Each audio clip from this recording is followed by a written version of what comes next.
ஹalleluya. கர்த்தர் நல்லவர், ஒரு கிருபை என்றும் உள்ளது. அநேகர்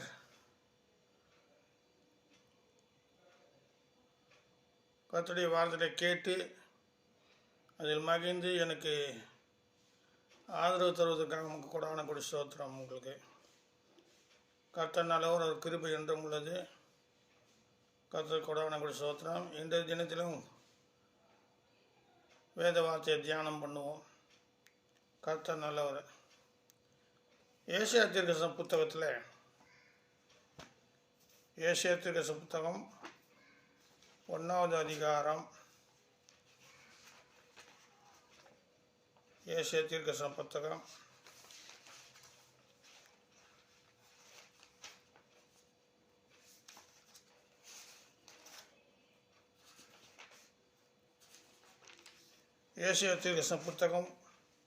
1வது அதிகாரம் நான் 13வது வார்த்தையிலிருந்து வாசிக்கிறேன்.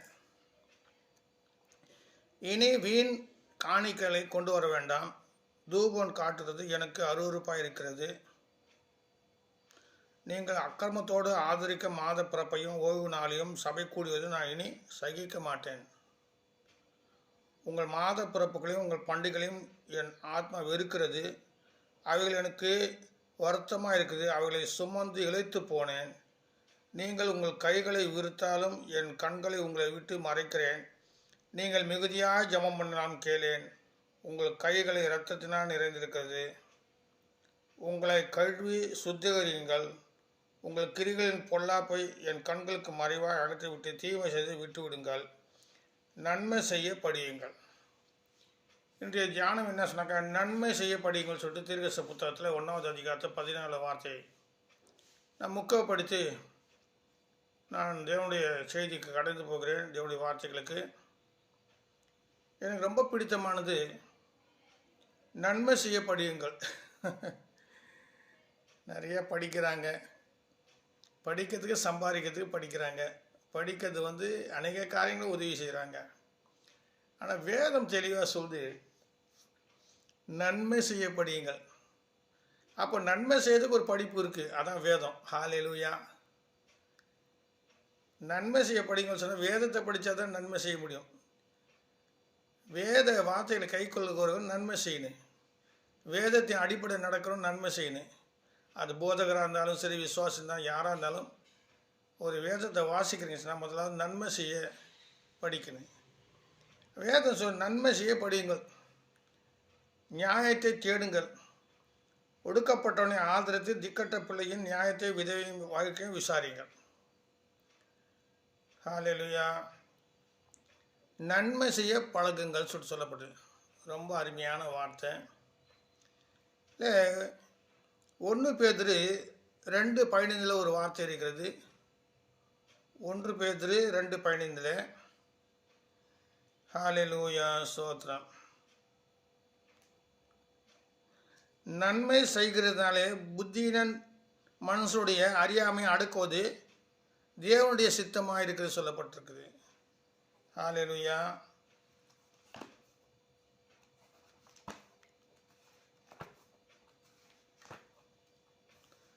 இயேசுவின் ரத்தம் ஜெயம்.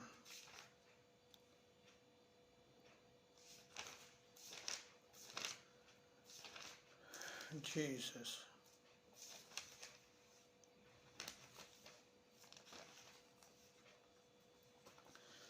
பாருங்க, 1 பேதுரு 2வது அதிகாரம் 15 வார்த்தை. நீங்கள் நன்மை செய்கிறனாலே புத்தியின மனுஷனுடைய அறியாமை அடக்குவது தேவனுடைய சித்தமாக இருக்கிறது. நன்மை செய்வது மூலம் அநேகரை நம்ம ரட்சிக்க முடியும். நன்மை செய்கிறனால புத்தியினன் கூட இங்கே நீங்கள் நன்மை செய்கிறனால புத்தியின மனுஷனுடைய அறியாமை அடக்குவது தேவனுடைய சித்தமாக இருக்கு. அவனுடைய அறியாமைகளை நம்ம அடக்கலாம். இனி தேவனுடைய மகத்துவம் அறியாதனால தான் தேவனை சில பேர் தூஷிக்கிறாங்க. தேவ ஊழியக்காரங்களை குறை சொல்கிறாங்க. தேவனுடைய ஊழியக்காரங்களும் நன்மை செய்கிறத மறந்துடுறாங்க. அதனால் நீங்கள் நன்மை செய்கிறதுனாலே புத்தியின மனுஷருடைய அறியாமை அடக்குவது தேவனுடைய சித்தமாக இருக்கிறது. யாருக்காவது நீங்கள் நன்மை செய்து பாருங்கள், ஒரு 2-3 தடவை. அவங்க உங்களை பார்த்தோன்னே, ஐயா சோத்திரங்க, நல்லா இருக்கீங்களா, அவங்க உங்களுக்கு ரொம்ப கனம் பண்ணுவாங்க. அறியாமை அடக்கலாம். சில பேர் என்ன பண்ணாங்க, ஏடாகுணமாக பேசுவாங்க, ஏடாகுணமாக நினைப்பாங்க. அவங்களுக்கு நன்மை செய்து பாருங்கள், அவங்க அடங்கிடுவாங்க. அந்த நன்மை செய்யறதுல அவ்வளோ விசேஷமான காரியங்கள், அவ்வளோ வல்லமை இருக்குது. ஹல்லேலூயா. அதனால் அப்போஸ்தலர் 10:38 தேவன் அவருடனே கூட இருந்தபடினால் அவர் நன்மை செய்கிறாங்க, பிசாசின் வல்லமை அகப்பட்ட யாவரையும் குணமாக்குறாங்க, சுற்றி திரிந்தார் சொல்லப்பட்டிருக்கு. இயேசு கிறிஸ்து கூட யார் இருந்தார்? தேவன் இருந்தாராம். அவர் நன்மை செய்தாராம், அநேகர் குணமாக்குறோம், சுற்றி திரிந்தார் சொல்லப்பட்டிருக்கு. அப்போது நன்மை செய்ய படியுங்கள். வேதத்தை படிக்கிறவங்க நன்மை செய்யணும். வேத பண்டிதர்கள், வேத வல்லுநர்கள், வேதம் அறிந்தவர்கள், வேதத்தை நேசிக்கிறவங்களெல்லாம் நன்மை செய்யணும். ஆனால் ஆண்டவர் நன்மை செய்கிறார், சுற்றி திரிந்தார் சொல்லப்பட்டிருக்கு. அதனால் ஸ்தோத்திரம். ஏசியா அதே அதிகாரத்தை 1:10 நீங்கள் மனம் பொருந்தி செவி கொடுத்தால் தேசத்தின் நன்மைகளை புசிப்பீர்கள். வேத வார்த்தை, நீங்கள் மனம் பொருந்தி செவி கொடுத்தால் தேசத்தில் நன்மைகளை புசிப்பீர்கள் சொல்கிறாங்க. ஹல்லேலூயா. கர்த்தர் நல்லவர், கர்த்தர் நல்லவர். ஹல்லேலூயா ஜீசஸ். ரோமர் 13வது அதிகாரத்தில் 3வது வார்த்தையை நாம் பார்ப்போம். இது அருமையான காரியங்கள். நீங்கள் மறுபடியும் நீங்கள் இதை வாசிக்கும் போது தேவன் உங்களை ஆசீர்வதிப்பார். ஹல்லேலூயா. ரோமர் 13வது அதிகாரத்தில் 3-5 வார்த்தை நான் வாசிக்கிறேன். மேலும் அதிகார நற்கிரிகளுக்கல்ல துர்க்கிரிகளுக்கே பயங்கரமாக இருக்கிறாங்க. ஆகையால் நீங்கள் அதிகாரத்துக்கு பயப்படாது இருக்க வேண்டுமா, நன்மை செய், அதனால் உனக்கு புகழ்ச்சி உண்டாகும் சொல்லப்படுறார். பாருங்க, வேதம், நீ அதிகாரத்துக்கு பயப்படாது இருக்க வேண்டுமானால் நிறைய அதிகாரங்கள் இருக்கு.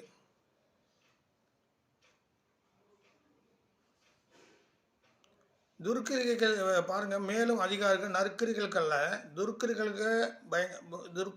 துர்க்கிரிகளுக்கே பயங்கரமாக இருக்கிறாங்க. ஆகையால் நீங்கள் அதிகாரத்துக்கு பயப்படாதிருக்க வேண்டுமான நன்மை செய், அதனால் உனக்கு புகழ்ச்சி, நன்மை செய் சொல்கிறாரு. ஹல்லேலூயா.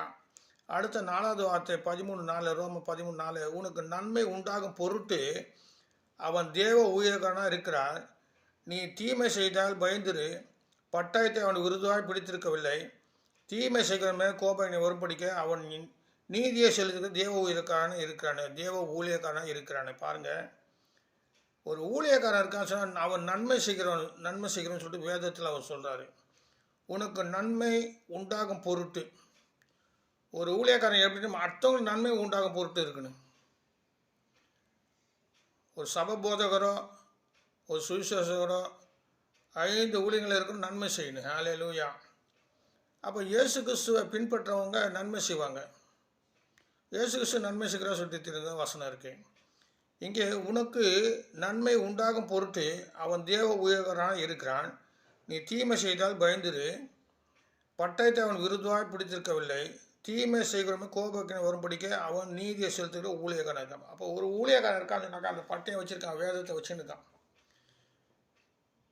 அவனை எதுக்கு ஆண்டு வச்சுக்க? நன்மை உண்டாகும் போட்டு வச்சு, உனக்கு நன்மை உண்டாக முடியும். அவன் உனக்காக ஜெபிக்கிறான், உனக்காக தேவனத்தை பரிந்து பேசுகிறாங்க, இதெல்லாம் நன்மை செய்கிறாங்க. அவங்க வீட்டுக்கு ஜெபிக்கிறாங்க, வேத வார்த்தையை கொண்டு உங்களை தேவனுடைய காரியங்களை அறிவிக்கிறாங்க. உனக்கு நன்மை உண்டாகும் பொருட்டு நன்மை செய்கிறாங்க மற்றவங்களுக்கு.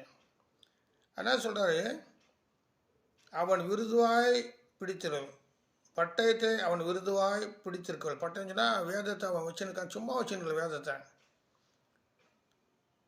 தீமை செய்கிறவன் மேல் கோப ஆக்கினை வரும்படிக்கு அவன் நீதியை செய்கிற தேவ ஊழியக்காரனாக இருக்கிறானே வேதம் சொல்கிறது. அதனால் நன்மையை செய்யுங்க. ஹல்லேலூயா. ரோமர் 7வது அதிகாரத்தில் 7:18 பவுல் சொல்கிறாரு, என் மாமிசத்தில் நன்மை வாசமாக இருக்கிறது என்று நான் அறிந்திருக்கேன் சொன்னேன். நம்ம சரீரத்தில் நன்மை இல்லை, எதுவுமே நன்மை இல்லை. தேவனிடத்தில் நன்மை பெற்றுக்கொண்டு மற்றவங்க நம்ம நன்மை செய்ய தான் நன்மை. ஹல்லேலூயா. நன்மை எங்கேருந்து வருது? யாக்கோபு 1:17 இந்த ஜோதிக்கும் பிதாவிடத்து வருது. எந்த ஈவும் பூரமான வரமும் ஜோதிகள் பிதாவிடத்து வருது. நம்மகிட்ட நன்மை இல்லை. நன்மை செய்ய வேண்டும் என்ற விருப்பம் எண்ணத்தில் இருக்குது, நன்மை செய்வது எண்ணத்தில் இல்லை சொல்லிட்டு பவுல் சொல்கிறார் ரோமரில். 7:23 பாவப்பிரமாணத்துக்கு என்னை சிறையாக்கிக் கொள்கிறது. பாவப்பிரமாணம் என்னை சிறையாக்கிக் கொள்கிறது. நன்மை செய்யணும்னு சொன்னால் கூட முடியல. பாவப்பிரமாணம் சிறையாக்கிக் கொள்கிறது. நம்மளை சுற்றிலும் என்ன பண்ணு, நன்மை செய்ய விடாமல் பல நெருக்கங்கள் கொண்டு வந்து உலகம், மாமிசம், பிசாசு, அதெல்லாம் தள்ளி நன்மை செய்யணும். ஹல்லேலூயா. ஜீசஸ். மீகா 6:8 சொல்லப்பட்டது, நன்மை, நியாயம், இரக்கம், மனத்தாமை இவெல்லாம் ஆண்டவர் நேசிக்கிறாரு. மீகா 6வது அதிகாரம்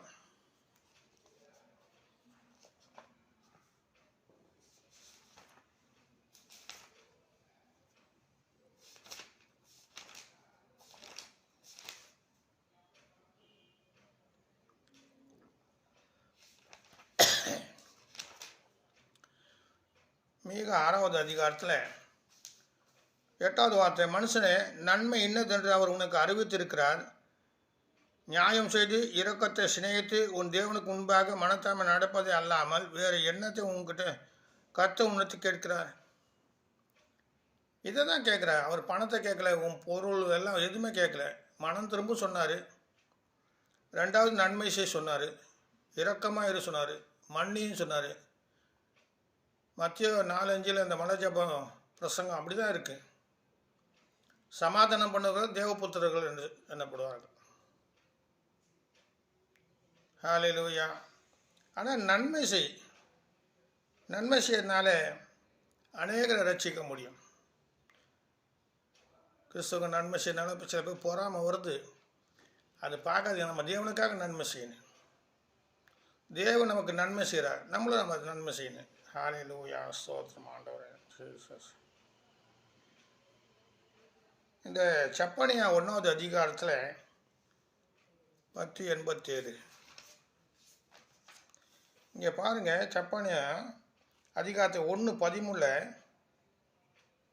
1:12 வார்த்தை, அக்காலத்தில் நான் எருசலேமை விளக்கு கொளுத்தி சோதித்து வண்டல் போல கோம்பை இருக்கிறவர்களும் கர்த்தர் நன்மை செய்வதுமில்லை தீமை செய்வதுமில்லை என்று தங்கள் இருதயத்தை சொல்லுவர்களுமான மனுஷரை தண்டிப்பேன். சில பேர் சொல்கிறாங்க, கர்த்தர் நன்மை செய்வதில்லைங்க, தீமையும் செய்வதில்லை. அப்போ என்ன தான் செய்கிறாரு கர்த்தர்? கர்த்தர் நன்மையும் செய்கிறாரு, தீமையும் செய்கிறாரு.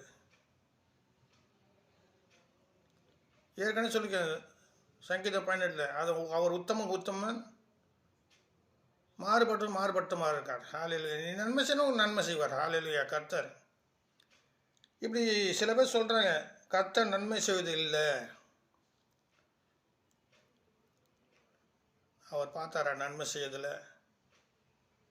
வசனம் சொல்றது நன்மை செய்ய படிங்கள் சொல்கிறாரு. பெரிய பெரிய டிகிரி வாங்கி வச்சுருக்காங்க. பாஸ்டர் டிகிரி, போதகர் டிகிரி, ரவுண்ட் டிகிரி, அப்புறம் என்ன பிஷப் டிகிரி. நன்மை செய்ய முடியலையே.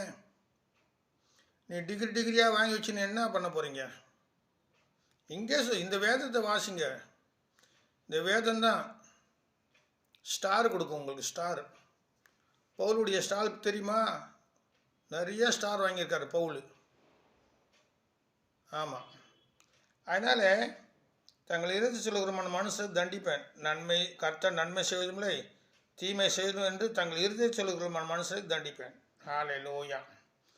அவர் நன்மை செய்வராக சுற்றி இருந்தார். அதனால் நன்மை செய்யுங்க, கர்த்தர் நல்லவர். எதுக்கு நம்மளை ஊழியக்காரன் வச்சுருக்காச்சுன்னா உங்களுக்கு நன்மை வரும் பொருட்டாக சொல்லிட்டாரு ரோமர் 13:4. ஆனால் நன்மை செய்யுங்க.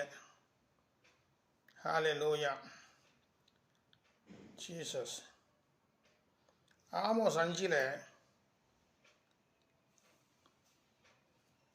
ஆமோஸ் 5வது அதிகாரத்தை பார்ப்போம்.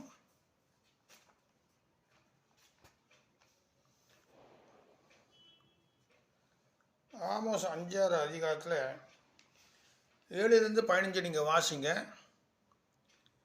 இது கொஞ்சம் கடினமான வார்த்தைகள் இருந்தாலும் அதை நீங்கள் புரிஞ்சுக்கொள்ளுங்க. இல்லை முக்கியமாக நான் சொல்ல வந்தது 5:14 வாசிக்கிறேன் நான். நீங்கள் பிழைக்கும்படிக்கு தீமையில்லை நன்மை தேடுங்கள், அப்போது நீங்கள் சொல்கிறபடியே சேனைகளின் கர்த்தர் உங்களோடு இருப்பார். கர்த்தர் உன்னோடு இருக்கணும், நம்மளோட இருக்கா சொன்னாக்கா அவர் சொல்கிறபடி செய்யணும். அவர் நன்மை செய்யணும், நன்மை செய்யணும். ஹல்லேலூயா. ஆனால் நன்மை செய்ய பழகுங்க, நன்மை செய்ய படியுங்க. அநேக காரியங்கள் இருந்தாலும் எனக்கு பிடித்தமான காரியங்கள் நிறையா இருக்கிறது. லூக்கா 6வது அதிகாரத்தில் நான் வாசிப்போம். லூக்கா 6வது அதிகாரத்தில் வாசிப்போம். லூக்கா 6ல் எனக்கு பிடித்தமான வார்த்தைகள் நான் வாசிக்கிறேன். 6வது அதிகாரம் 32, 35 வாசிக்கிறேன். 32லேருந்து வாசிக்கிறேன். மனுஷர் உங்களுக்கு எப்படி செய்ய வேண்டும் என்று விரும்புகிறார்களோ அப்படியே நீங்களும் அவருக்கு செய்யுங்கள். இங்கே மனுஷர் உங்களுக்கு எப்படி செய்ய வேண்டும் விரும்புகிறார்களோ அப்படியே நீங்களும் அவருக்கு செய்யுங்கள். என்ன, நம்ம சில சமயம் நம்ம மனசை நினைக்கிறோம், நமக்கு தேவன் 1,00,000 கொடுத்தா நல்லா இருக்குமே சொன்னாக்கா அந்த 1,00,000 நீ கொடுத்து பாரு.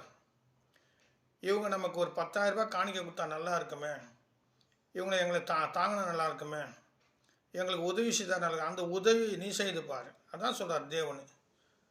நமக்கு தசமாக கொடுத்தா நல்லா இருக்குமே, நீ மற்றவங்களுக்கு தசமாக கொடுத்து பாரு. தசமாக நீ வாங்குற, நீங்கள் மற்றவங்களுக்கு தசமாக கொடு. ஆபிரகாம் என்ன பண்ணார், மெல்கிதேசேயை கொடுத்தாரு, மெல்கிதேசே ஆபிரகாம் கொடுத்தாரு.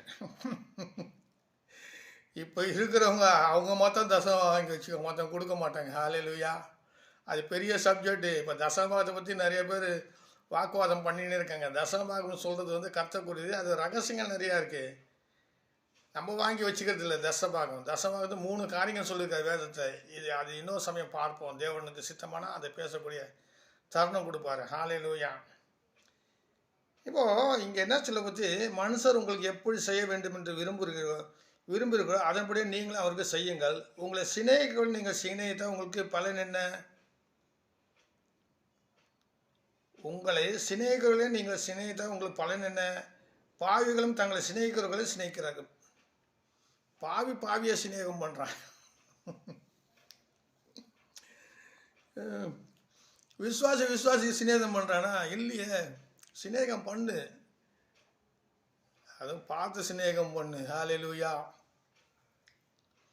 ஏற்கனவே சொல்லியிருக்கேன், விசுவாசம் நடக்குது. அதுக்காக யாரும் சிநேகம் பண்ணு, கர்த்தரை தான் சிநேகம் பண்ணு. இனிமேல் போட்டு மனுஷனை சிநேகம் வச்சக்கூடாது. ஹல்லேலூயா. கர்த்தர் நல்லவர். 6:33 உங்களுக்கு நன்மை செய்துகொள்ள நீங்கள் நன்மை செய்தால், உங்களுக்கு நன்மை செய்கிறவர்களுக்கே நீங்கள் நன்மை செய்தால் உங்களுக்கு பலன் என்ன? ஒருத்தர் நமக்கு ஒரு 500 கொடுத்தா திருப்பி அவருக்கு 500 கொடுக்குறோம், அதனால் பலன் இல்லை. நம்மளை கொடுக்காதவங்களுக்கு கொடுக்கணும், அதான் நன்மை. இங்கே உங்களுக்கு நன்மை செய்வர்களுக்கே நீங்கள் நன்மை செய்தால் உங்களுக்கு பலன் என்ன? பாவிகளும் அப்படியே செய்கிறார்களே. பாவி ஒருத்தர் நன்மை செய்துக்கிறாங்க, பாவம் செய்து கூட நன்மை செய்கிறாங்க. பாவம் அந்த பாவத்தை சொல்லி கொடுக்குறான், இது ஒரு நன்மை சொல்லிட்டு. பாவம் நன்மை கிடையாது, வேறு அர்த்தமாக நீங்கள் தகாத விதமாக நீங்கள் புரிஞ்சு கொள்ளக்கூடாது. ஹல்லேலூயா. இங்கே சொல்கிறாரு, பாவிகளும் அப்படியே செய்கிறார்கள். உங்களுக்கு பலன் என்ன? பாவிகளும் அப்படியே செய்கிறார்கள். 34 திரும்ப கொடுப்பார்கள் என்று நம்பி.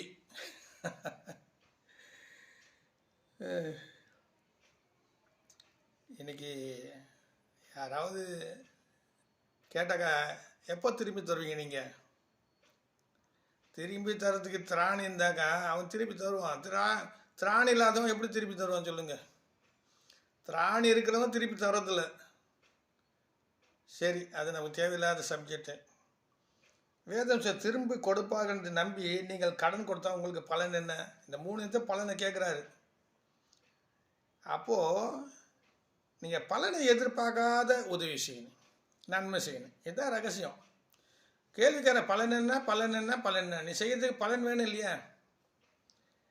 திரும்பி கொடுப்பார்கள் என்று நம்பி நீங்கள் கடன் கொடுத்தால் உங்களுக்கு பலன் என்ன? திரும்ப தங்களுக்கு கொடுக்கும்படியாக பாவிகளுக்கு கடன் கொடுக்குறாங்களே. ரொம்ப பிடித்தமான வார்த்தை. பாவிக்கு கடன் கொடுக்கணும். விசுவாசி கடன் கொடுக்கறதில்ல. பாஸ்டர் கூட கடன் கொடுக்கறதில்ல. பாஸ்டர் கேட்பாங்க, என்ன நாங்கள் கடன் கொடுக்கறதுக்காக வச்சுருக்கோம் சபை சொன்னாங்க. அப்படி சொல்ல, சில பாஸ்டருங்க கொடுக்குறாங்க. சாம்சுந்தரையா அதுபோல் நிறைய பேர் கொடுத்துருக்காரு. சில பேர் பிஸ்னஸ் லாஸ் ஆகிட்டு வந்தாக்கா பல லட்ச ரூபாய் கொடுப்பாரு. அவங்க திருப்பி கொடுத்தாக்க வேணாங்க சொல்லிவிடுவார். ஹல்லேலூயா. இன்னி கூட சில சபையில் பாருங்கள், அந்த சபை போதக்கூடிய பிள்ளைங்க சம்பாதிக்கிறாங்க.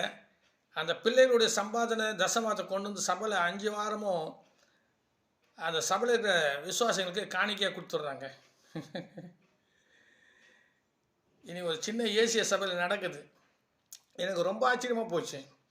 5 வாரமும் அவங்க பிரித்து என்ன பண்ணுறாங்க, ஒவ்வொரு வாரமும் ஒவ்வொரு பாட்டாக அந்த விசுவாசிக்கு அவங்க அந்த காணிக்கை கொடுத்துட்றாங்க. அவங்க பிள்ளைங்க, அந்த ஏசிய பாஸ்டருடைய பிள்ளைங்க சம்பாதிக்கிறாங்க வெளியில். அவங்க கொடுக்குற தசமாகும் இந்த பாஸ்டமாக என்ன பண்ணுறாங்க, பிரித்து விசுவாசிகளை கொடுத்துட்றாங்க. ரொம்ப சந்தோஷம். அதுபோல் எல்லா சபையும் செய்தாக்கா சபையில் தரித்திரம் இருக்க மாட்டான். சபையில் கஷ்டப்படுறவங்க, ஏழைங்க இருக்க மாட்டாங்க. முதல்ல உன் சபையில் ஏழை இல்லாமல் பார்த்துக்குங்க, தரித்திரம் இல்லாமல் பார்த்துக்குங்க. அவங்களை விசாரிங்க, நன்மை செய்யுங்க. சில பாசங்க நான் கேள்விப்பட்டிருக்கேன், விசுவாசி வீட்டுக்கு போய் பார்ப்பாங்க. அவங்க கஷ்டப்பட்டு அவங்களுக்கு காணிக்க காசை கொடுத்துட்டு அவங்கள ஆறுதல் சொல்லி வருவாங்க. சில பேர் அப்படி கொடுக்க மாட்டாங்க. அதை கொடுக்கப்படுத்துக்குங்க, நன்மை செய்யுங்க. விசுவாசி வீட்டுக்கு போய் ஜெபம் பண்ணி கேளுங்க, அவங்க சூழ்நிலை பாருங்கள். அவங்க கஷ்டப்படுறாங்க, உங்களுக்கு கொடுக்கறதுக்கு திராணி இருக்கணும், நன்மை செய்ய திராணி இருக்கணும், நன்மை செய்யுங்க. நீங்கள் போதராக இருந்தால் மட்டும் நீங்கள் மனுஷன் தானே. நீங்கள் போதகராக இருந்தாக்கா மனுஷன்தான். ஆனால் உங்களுக்கு அந்த பதவியை கொடுத்துருக்கார் ஆண்டவர். அதுக்காக நீங்கள் நன்மை செய்யக்கூடாதுன்னு சொல்லிட்டு ஒன்றும் கட்டளை இல்லையே. எல்லாரும் நன்மை செய்யணும். இல்லை என்ன சொன்னால், பாவிகளும் கடன் கொடுக்குறாங்களே சொல்கிறேன். கீழே 35வது வார்த்தை 6வது அதிகாரம் லூக்கா 6:35. உங்கள் சத்துருக்களை சிநேகியுங்கள், நன்மை செய்யுங்கள். யாரை சிநேகிக்கணுமா? உங்கள் சத்துருக்களை சிநேகியுங்கள், நன்மை செய்யுங்கள், கைமாறு கருதாமல். நம்ம 50 ரூபாய் கொடுத்தா இவர் ஐயா 500 ரூபாய் கொடுப்பாரு, நம்ம ஐயாவுக்கு 500 ரூபாய் கொடுத்தா 10,000 ரூபாய் கொடுக்கும், அந்த கைமாறு கருதக்கூடாது. அது பாஸ்டாக இருந்தாலும் சரி, விசுவாசம் நானாக இருந்தால் கூட கைமாறு கருதி கொடுக்கக்கூடாது. ஹல்லேலூயா, ஜீசஸ். இந்த தாளந்து கொடுத்தனை பற்றி இந்த புதிய ஏற்பாடில் படிக்கிறோம். அவன் கேட்கும் போது தன்னை சேர்த்துக்கொள்ள யாரும் இல்லாத நேரத்தில் எத்தனை தாள், 50 தாள் 5 தாளன்னு சொல்லி எழுதி வாங்கிக்கிறான். 10 தாளந்து 5 தாளந்து எழுதி அப்படி வாங்க. சில பேர் அப்படி அந்த கைமாறு அவங்க வச்சிக்கிறது கைமாறு செய்வாங்க, சொல்லி கொடுக்கக்கூடாது. ஹல்லேலூயா. கருதாமல் கடன் கொடுங்கள், கைமாறு கருதாமல் கடன் கொடுங்கள், அப்போது உங்கள் பலன் மிகுதியாக இருக்கும், உன்னதமானதுக்கு நீங்கள் பிள்ளைகளாக இருப்பீர்கள். இதுதான் இது உன்னதமான பிள்ளையாக இருப்பீங்க. அது கீழே பாருங்கள், அவர் நன்றி அறியாதவருக்கும் துரோகிகளுக்கும் நன்மை செய்கிறாரு. இது ரொம்ப மனசு ஒரு உறுத்தக்கூடிய ஒரு வார்த்தை. ஆண்டவர் என்ன செய்கிறாரு, நன்றி அறியாதவருக்கும், நன்றி இல்லாதவன் கூட ஆண்டவர் நன்மை செய்கிறார். ஆண்டவர் துரோகிகளுக்கும் நன்மை செய்கிறாராம். என்ன அதிசயம் பாருங்க. நம்ம கண்ணால் பார்க்குறோம், கஷ்டப்படுறத பார்க்குறோம், பசியாக இருக்கிறது பார்க்குறோம், வாடகை கொடுக்குறாம எத்தனை விசுவாசம் இருக்காங்க, வீடு இல்லாத எத்தனை விசுவாசம் இருக்காங்க, சாப்பாடு இல்லாத எத்தனை விசுவாசம் இருக்கிறாங்க. ஜீசஸ், உங்கள் பெருமைக்காக பெரிய கட்டடம் கட்டாதீங்க. அப்போ இப்படி ஆபேல் கோபுரத்தை ஆண்டவர் ஐசி போட்டார். நீ கட்டுற மாதிரி அப்படியே இருக்கும். இருக்கிற இடத்த தேவனை மையப்படுத்துங்க. அந்த காலத்தில் சொன்னால் நான் பெரிய ஆலயம் கட்டி வச்சேன். அந்த காலம் வேறு, பொண்ணு வெளியும் கொடுத்தாங்க. இந்த காலத்தில் பெந்தகோஸ்து நகரத்தை போட்டு நடக்கும் பொண்ணு வெளியும் கொடுக்கறதுக்கு. அதனால் அவர் நன்றி அறியாதவருக்கும் துரோகிகளுக்கும் நன்மை செய்கிறார். ரொம்ப அருமையான வார்த்தை. நன்றி அறியாதவருக்கும் துரோகிகளுக்கும் நன்மை செய்து எவ்வளோ பெரிய பாடு கர்த்தர் செய்கிறாரா. ஹல்லேலூயா. எபிரேயர் 13வது அதிகாரத்தில் 16வது வார்த்தை எப்படி சொல்லி, எபிரேயர் 13வது அதிகாரம் 16வது வார்த்தை பாருங்க. அன்றியும் நன்மை செய்யவும் தான தர்மம் பண்ணவும் மறவாதுங்கள், இப்படிப்பட்ட பலிகள் தேவன் பிரியமாக இருக்கிறார். பாருங்க, அவர் சொல்றாரு, ஸ்தோத்திரம், அன்றியும் நன்மை செய்யவும் தான தர்மம் பண்ணவும் மறவாதிருங்கள், அப்படி பலிகள் மேல் கர்த்தர் பிரியமாக இருக்கிறார். இன்னொரு மேலே சொல்லப்பட்டிருக்கு 13:2, அந்நியரை உபசரிக்க மறவாதுங்க, அதனால சிலர் அறியாமல் தேவதூதருக்கு உபசரிப்பு உண்டு. உங்களை அறியாதவங்க உபசரிக்கும் போது தேவதூதம் கொடுக்க நீங்கள் உபசரிக்கக்கூடிய ஒரு ஸ்லாக்கியம் உங்களுக்கு கிடைக்கும், பாக்கியம் கிடைக்கும். அதனால் முகத்தை பார்க்காதீங்க, ஆண்டு இருதயத்தை பார்க்குறாரு. அதனால் கர்த்தர் கலாத்தியர் 6வது அதிகாரத்தில் சில வார்த்தை, கலாத்தியர்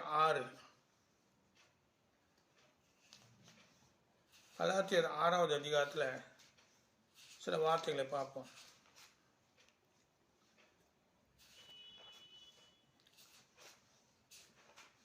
கலாத்தியர் 6ல் சில வார்த்தைகளை பார்ப்போம். கலாத்தியர் 6:9 சொல்லப்பட்டிருக்கு. கலாத்தியர் 6:9 நான் வாசிக்கிறேன். கலாத்தியர் 6:9வது வார்த்தை வாசிக்கிறேன்.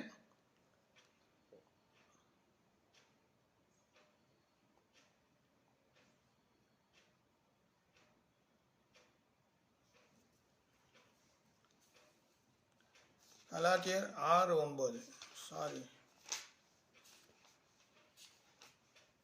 கலாத்தியர் 6:9 வாசிக்கிறேன். நன்மை செய்கிறது சோர்ந்து போகாமல் இருப்போமாக. நன்மை செய்கிறதில் சோர்ந்து போகாமல் இருப்போமாக. நாம் தளர்ந்து போகாதிருந்தால் ஏற்ற காலத்தில் அறுப்போம். ஆகையால் நமக்கு கிடைக்கும் சமயத்து தக்கதாக யாவருக்கும் சுவிசேஷ விசுவாச குடும்பத்தாருக்கு நன்மை செய்ய கடவும். கலாத்தியில் எழுதுறாரு, நன்மை செய்ய கடவுன்னு சொல்றாரு. நன்மை செய்யறதுல சோர்ந்து போகக்கூடாதுன்னு சொல்லி எழுதுறாரு. ஹல்லேலூயா. அந்த கலாத்தியர் 6:6 படிப்போம். மேலும் திருவசத்துக்கு உபதேசிக்கிறவனுக்கு சகல நன்மைகளும் பகிர்ந்து கொடுக்க கடவான். ஒரு ஊழியக்காரன் தான் பகிர்ந்து கொடுக்கணும்னு சொல்கிறார். பாரு, பகிர்ந்து கொடுக்க சொன்னால் நீ ஒரே இடத்துல போய் கொடுக்க வேண்டிய அவசியம் இல்லை. ஆனால் ஆண்டவரை தான் ஒருத்தர் பேசுகிறாரு, ஒரு பேச்சாளர். கடவுளுக்கு நிறையா இருக்குது, நீங்கள் கடவுள் கொடுக்காதீங்க, மனுஷன் கொடுங்க சொல்கிறார். கடவுள் கேட்கறதில்ல யார்கிட்டையும், ஆனால் மனுஷன் கேட்குறான். மனுஷன் கேட்குற மனுஷன் கொடுங்க, நன்மை செய்யுங்க சொல்கிறாரு. ஹல்லேலூயா. இந்த சிறியோருக்கு எதை செய்தோ அது எனக்கே செய்தது தான் ஆண்டவர் சொல்கிறாரு. அதனால மேலும் திருவசனத்துக்கு உபதேசிக்கிறவனுக்கு சகல நன்மைகளும் பகிர்ந்து கொடுக்க கடவான் என்று சொல்லப்பட்டிருக்கு. மோசம் போகாது. தேவன் நம்மை பரியாசம் பண்ண விட்டார். மனுஷன் எதை விதைக்கிறானோ அதையே அறுப்பான். தான் மாம்சத்தை விதைக்கிறவன் மாம்ச அறிவு அறுப்பான். ஆவி கண்டு விதைக்கிறவன் ஆவி கண்டு நிச்சயத்தின் அறுப்பான். நன்மை செய்து சோர்ந்து போகாமல் இருப்போமாக. நாம் தளர்ந்து போகாமல் இருந்தால் ஏற்ற காலத்தை அறுப்போம். ஆனால் நன்மை செய்ய நம்ம கற்றுக்கணும். இந்த நன்மை, ஹல்லேலூயா. அதனால் நம் நன்மை செய்ய கற்றுக்குவோம். நன்மை குறித்து அதிகமாக சொல்லப்பட்ட நிறைய காரியங்கள் இருந்தாலும் அந்த லூக்காவில் சொல்லப்பட்ட போது அவர் என்ன நன்றி அறியாதவர்களுக்கும் துரோகிகளுக்கும் நன்மை செய்கிறாரு. நீங்களும் நன்மை செய்யுங்க. நன்மை செய்ய படியுங்கள் வசனம் சொல்லுது. ஆனால் நன்மை செய்யுங்க. நன்மை செய்வது மூலமாக ஒருவனுடைய அறியாமை அடக்குதல் தேவ சித்தமாக இருக்கும். நன்மை செய்யுங்க. நன்மை செய்யும்போது அது திரும்ப உங்களுக்கு நன்மையாக மாறும். ஹல்லேலூயா. அதனால் கர்த்தர் நன்மைக்கு செய்கிறா சுற்றி இருந்தார். கர்த்தர் உங்களை ஆசீர்வதிப்பார். நன்மை செய்யுங்க சொல்லி கர்த்தருடைய நாமத்தை உங்களை ஆஸ்வதிக்கிறேன். எனக்கு ஆதரவு ஒவ்வொருக்கும் நான் ஜெபிக்கிறேன். கர்த்தர் நல்லவர். ஆமென்.